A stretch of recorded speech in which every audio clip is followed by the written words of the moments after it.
This is the SUNAVO stick blender, model BL-11.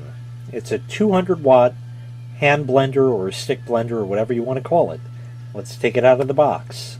In the box, of course, is the unit itself, along with a container to hold everything, which you can also use to mix and blend stuff in, as well as a little card here and an instruction booklet. Now, I don't know if the camera will make it out too well, but it is actually graduated on this container here, so you can see how much you have in there. Okay, like that. The blender itself has a speed control on it, as you see there, so you can adjust the speed of it. And it has two buttons. When you press that button there, it's going to go at whatever speed it's set to here.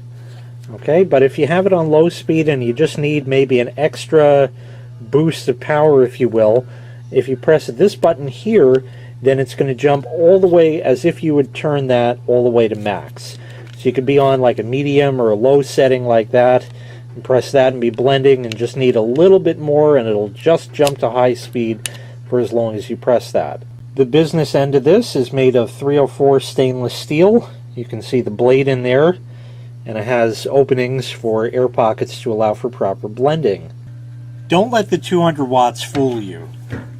This is extraordinarily powerful for what it needs to be. I have it on the very lowest setting right now. I just have some water in the container that it came with, and I just want to show you the turbulence that it creates.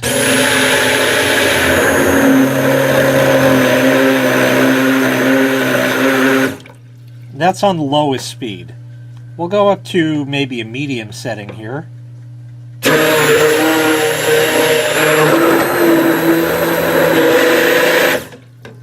And the suction force that it creates going all the way down is really something. And now I'll show you high speed.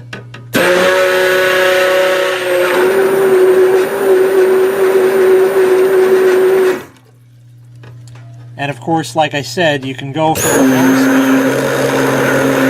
speed to a high speed just by pressing the button. So it's quite powerful for what it is, and doesn't need to be more powerful than it is, because it looks like it does an excellent job. So once again, this was the SUNAVO BL-11 stick or hand blender. If you'd like to purchase this item, I'll leave a link in the video description where you can find it available for sale on Amazon. Thanks for watching. Make sure you click like, make sure you click subscribe, and take care. We'll see you next time. Bye-bye.